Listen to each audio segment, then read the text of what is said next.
Micosis cutáneas. Es un tema también que se ha preguntado bastante.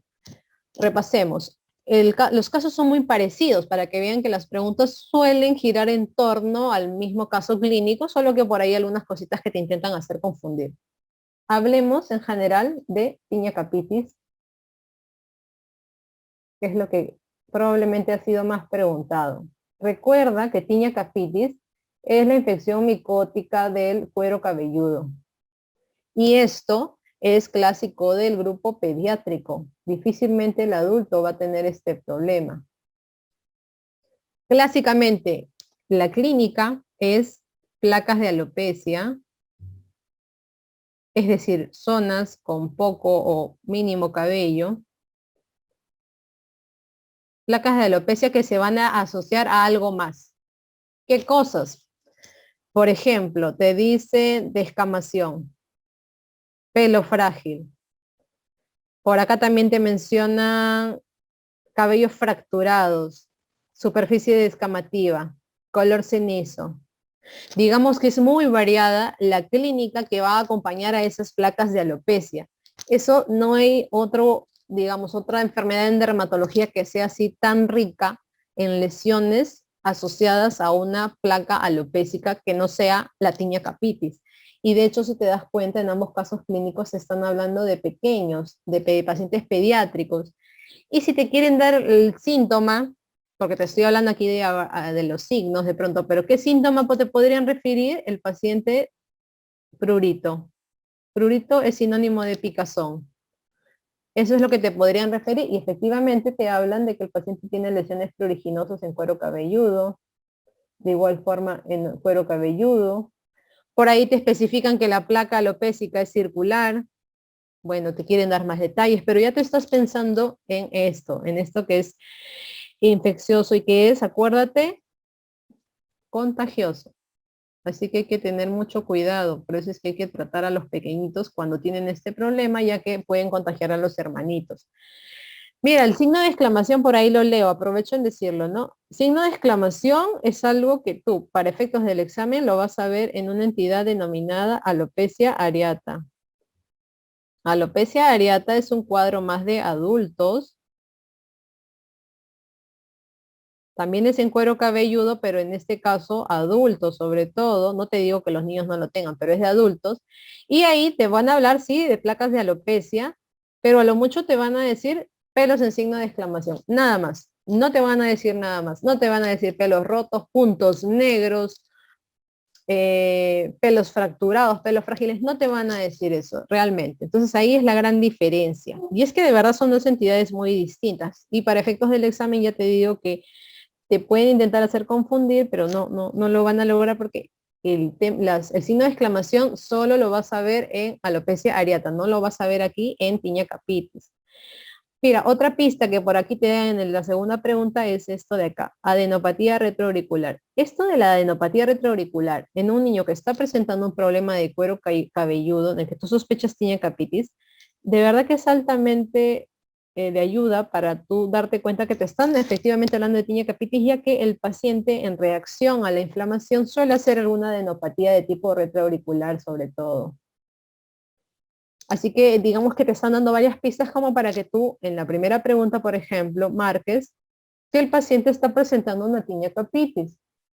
Y de igual forma en el segundo paciente, que mira que son muy parecidos. Por ahí que te dicen una sola placa, por ahí que te dicen varias placas de alopecia, es variable, porque acuérdate que, por ejemplo, cuando la tinea es tricofítica, puedes ver varias placas comprometidas y cuando la tinea es microspórica, puedes más bien ver una placa comprometida. Entonces, no te van a preguntar el agente, pero te van a dar las pistas para que tú sepas que estás frente a una tinea capitis.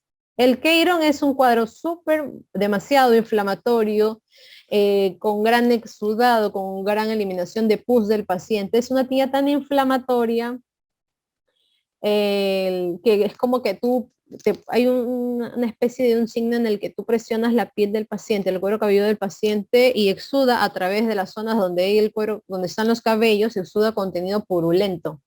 No tengo ahorita a la mano el nombre exacto del signo este, pero realmente es un cuadro tan inflamatorio que ya ni ves esto, ni ves los pelos fracturados, nada, no ves, lo que llama la atención es la inflamación, así que ahí no es definitivamente Quirón de Celso, y tricotilomanía es que el paciente se desprende de forma autoinducida los pelos, se arranca los pelos. No, el paciente no va a tener mayores signos más que áreas con poco pelo. Difícilmente te van a preguntar esto de tricotilomanía, ¿no? Probablemente te dirían es un paciente con algún problema psiquiátrico de pasada para que tú marques tricotilomanía, pero nunca se ha preguntado esto, siempre se ha puesto tricotilomanía como alternativa para que te confundas. Acuérdate que, como veremos en la siguiente pregunta, en cuál de los siguientes cuadros el tratamiento tópico es siempre insuficiente, el tratamiento tópico siempre es insuficiente en la tiña de cuero cabelludo, justo a eso quería llegar. El paciente con tiña del cuero cabelludo o con tiña de la uña, la unguial, siempre tiene que recibir tratamiento vía oral, sistémico. No hay forma en que lo trates con tratamientos tópicos porque no vas a lograr un resultado adecuado. Otra pregunta que vino hace algún tiempo, te hablan de un adolescente deportista. Cuando te quieren hablar de deportista es porque te están sugiriendo probablemente el factor de riesgo y ahora vemos por qué.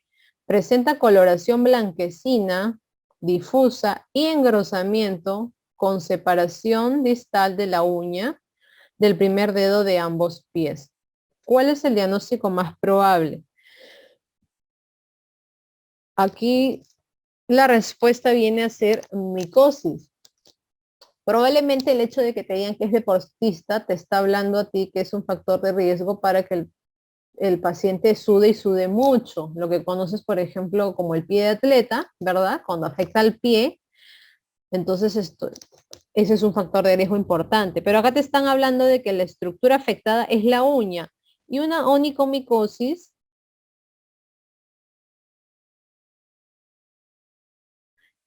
Una onicomicosis es muy variada.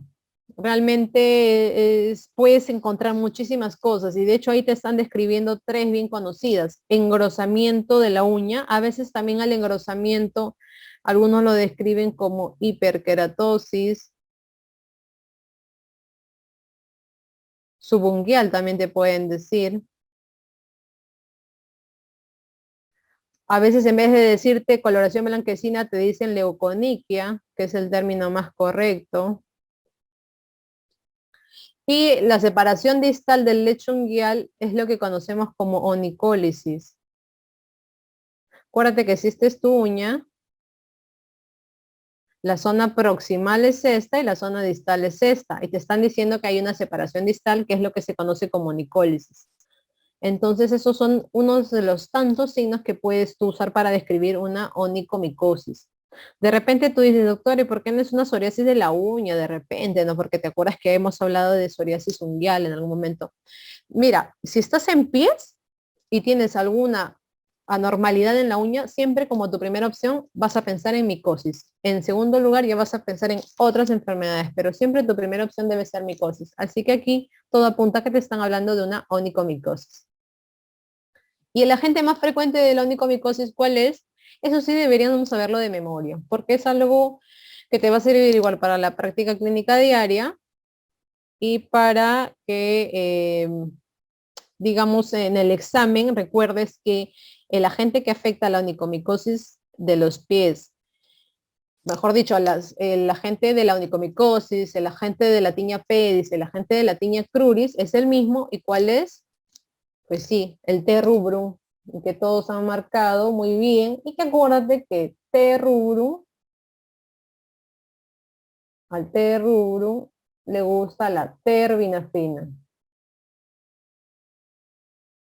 Bueno, no le gusta, en verdad, porque lo mata, ¿no? Pero bueno, es una manera de recordarte que el tratamiento, cuando aíslas este hongo en la uña, porque estamos hablando justo de la uña, viene a ser la terbinafina vía oral. Para distinguir un intértrigo, mira, acá ya estamos hablando de algo distinto. Estamos hablando de cándida. Te dicen, para distinguir un intértrigo candidiásico de una tiña cruris, acuérdate que tiñas son infecciones causadas por dermatofitos. La cándida no es un dermatofito, la cándida es un hongo, es una levadura, es otro tipo de hongo, digamos. Entonces hay dos cuadros que se pueden parecer o te pueden confundir, sobre todo cuando estás ubicados en las ingles. Y es lo que te quieren preguntar y te están preguntando y quieren que tú respondas. ¿Cuál es la principal diferencia de estos cuadros, la diferencia clínica? Veo por ahí alguna respuesta un poquito dudando. Acá sí que los veo menos activos de repente, pero no, está bien, porque igual es una pregunta un poco más compleja para lo que en algún momento se les ha mencionado. Así que vale, vale. Bueno, sí, lo cierto es que los que han respondido lo están respondiendo adecuadamente. Miren, acuérdense, intértrigo candidiásico. Intértrigo, para empezar, es sinónimo de afectación de pliegues. Intértrigo solo. Pero además están diciendo que es un intértrigo candidiásico. Entonces, esta afectación por pliegues es una afectación por cándida. A eso se refiere un intértrigo candidiásico. Pero ¿cuál es la característica que a ti te dice, esto es un intértrigo candidiásico? Las famosas lesiones satélite. No lo olvides, las lesiones satélites son lesiones que están como que distantes a la lesión central, ¿no? La lesión central puede ser una lesión enrojecida, macerada, descamativa, te pueden decir mil cosas, pero las lesiones a distancia, que están como unas islas, que son las denominadas lesiones satélite, son exclusivas de cándida. No hay otra infección que te produzca algo similar. Entonces tú ves lesiones satélite, candidiasis, piensas. Y acá te dicen cómo las diferencias. Efectivamente, en el intértrigo candidiásico encontramos grieta en el fondo del pliegue. Mira, pliegue, intértrigo, ya tú estás ahí más seguro. Y además lesiones satélite. Entonces esa es la clave de cómo tú diagnosticas que estás frente a una etiología candidiásica y no frente a una tinea cruris. Por ejemplo, ¿qué te podrían decir para hablarte de tinea cruris? Si te quieren hablar de tiñas, generalmente acuérdate que en el caso de la tinea cruris y la tinea corporis, que son muy parecidas, sino que la ubicación es lo que manda, algo que te pueden mencionar es la palabra lesión circinada.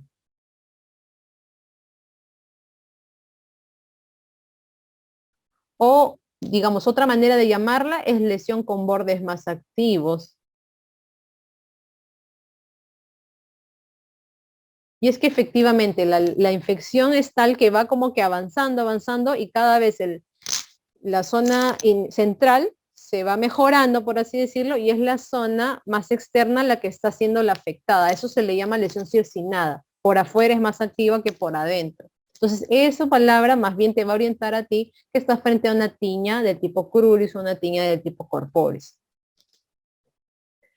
La pitiriasis versicolor es otra infección por levaduras, recuerda. Y este también es un clásico, se ha preguntado de todo, la clínica, el tratamiento, el agente, pero ¿qué es la pitiriasis versicolor? Pues la pitiriasis versicolor es una infección causada por el hongo que denominamos de forma práctica Malassezia furfur, o algunos también le denominan Pitidiosporum ovale.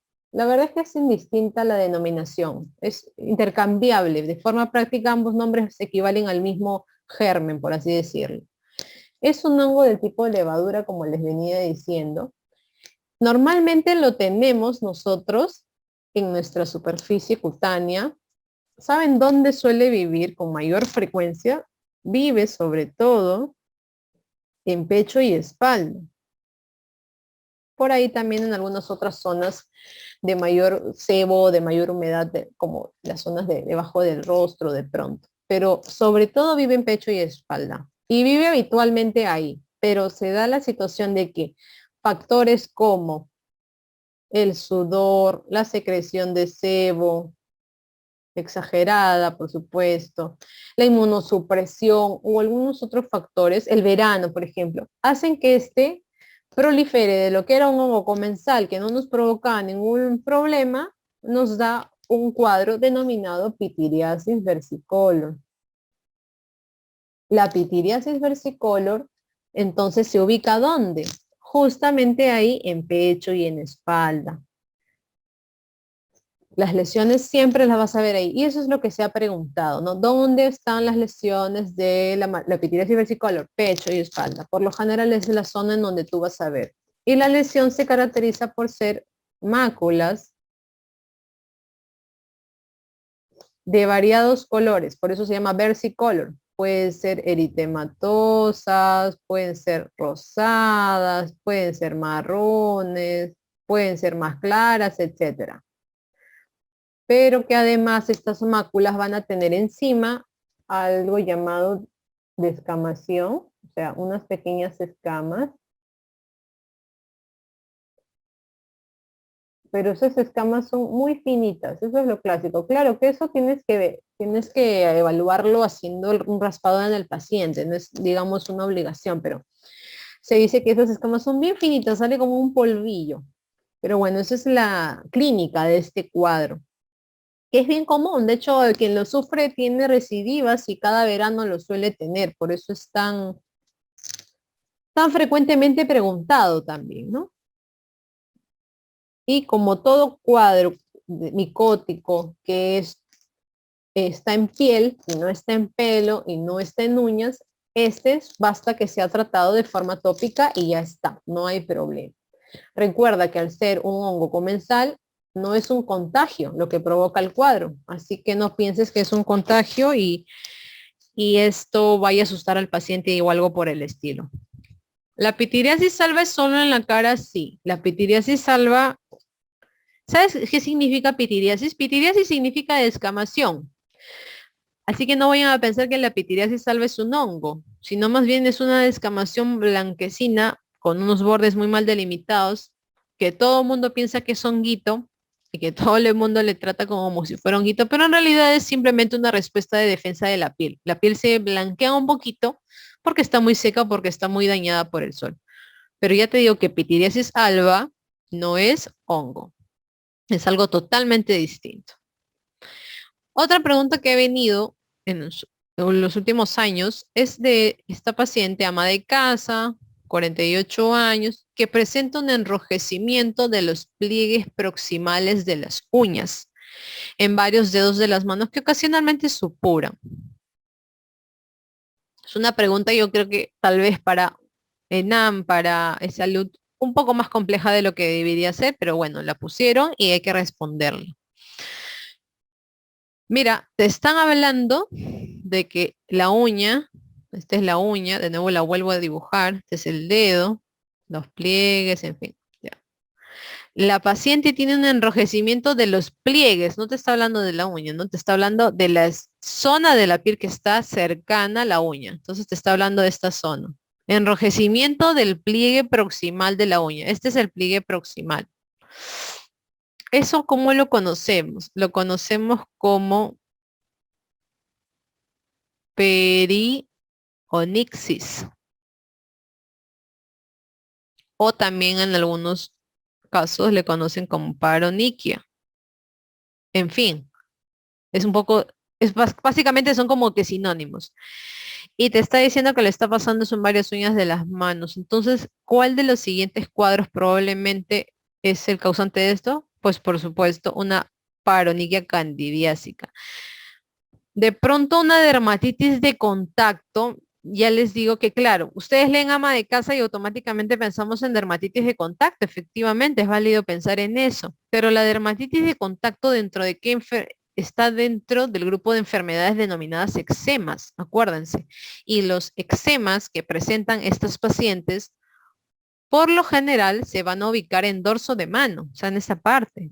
O a lo mucho aquí, entre dedos interdigitales. Difícilmente los que sufren son las uñas o alrededor de las uñas. Así que si fuera dermatitis de contacto, la clínica sería distinta. Líquen plano es algo que no les solemos enseñar porque es algo muy complejo y muy raro. Así que el líquen plano no se confunden siquiera. Y psoriasis gutata no tiene nada que ver aquí. La psoriasis gutata es del tronco, no es de los dedos. Así que aquí la respuesta es paroniquia candidiasis.